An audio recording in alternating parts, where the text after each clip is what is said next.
Today I'm going to explain an emerging concept from accounting field, that is forensic accounting. Its meaning, its role, and the techniques involved in forensic accounting. Okay.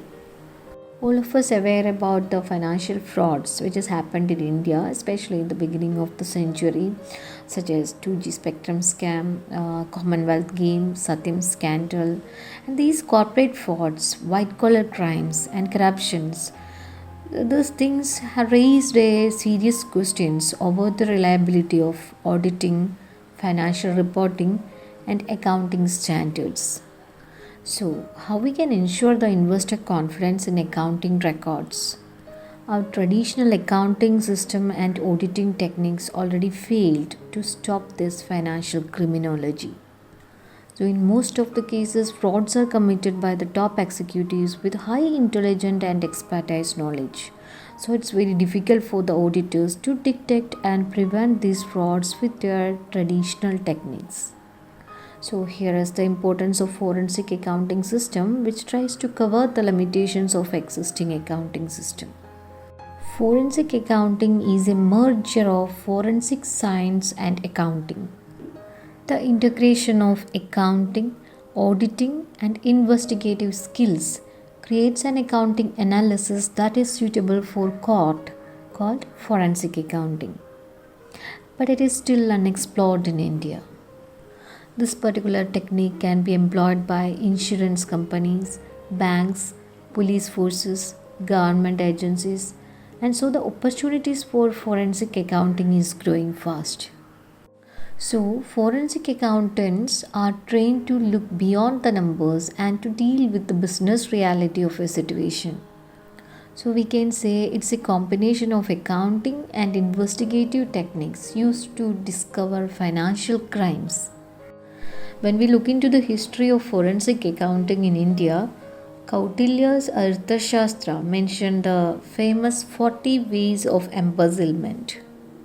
Similarly, Birbal, the advisor and main commander of army in the court of the Mughal Emperor Akbar, has also explained different fraud examination methods. And this particular forensic accounting in India got more relevance after the Satyam scam and other white collar crimes. All these things created a need to have someone who is specialized to detect and prevent fraudulent practices. So, based on the report of Naresh Chandra Committee in the year 2003, the Government of India formed SFIO, that is Serious Fraud Investigation Office at New Delhi. Later, SEBI created a forensic accounting cell to improve the quality of financial information and ensure its reliability. And RBI also made it compulsory to have forensic accounting audit for banks. Let's see what are the major differences between traditional accounting and forensic accounting. Traditional accounting that checks the mathematical accuracy of the accounting department, but the forensic accounting is looking for these financial figures and finds what is wrong. Second difference is an investigative intuition. In traditional accounting, we can't find an investigative intuition. But forensic accounting is more investigative in nature, which can be attained only through massive experience. In traditional accounting, we are looking whether the accounts are made on the basis of generally accepted accounting principles or not.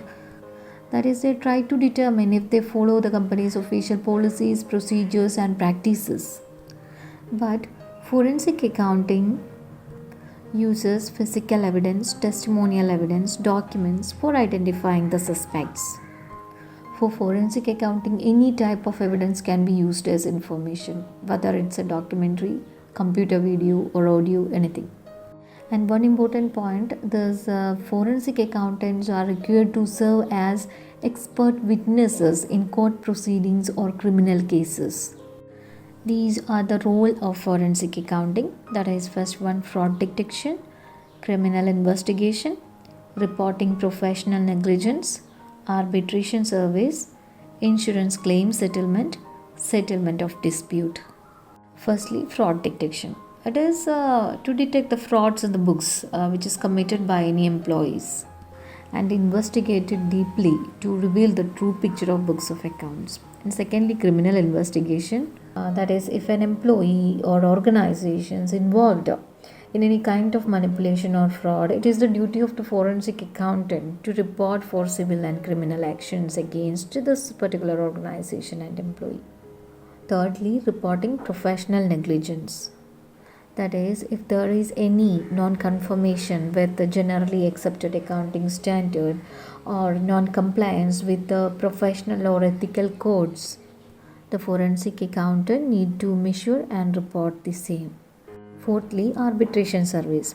These forensic accountants actually trained to render arbitration and mediation service for the business organization, that is dispute resolution. Okay. Fifthly, insurance claim settlement. Here, the insurance company can use the forensic accounting for the accurate assessment of the claim to be settled. The policyholders can also use this forensic accounting to question the claims sanctioned by the insurance company. Finally, settlement of dispute. Actually, the forensic accountants are experts in dispute resolution, so we can use this forensic accounting to solve cases related to contract dispute, construction of claims, etc. Here I am going to mention some of the techniques of forensic accounting. Benford's law, theory of relative size factor, computer assisted auditing tool, data mining technique, and ratio analysis. And first one, Benford's law. It is the mathematical tool used to analyze the financial data and identify the frauds. So by using this technique, we can find whether the amounts shown in the books are manipulated or not.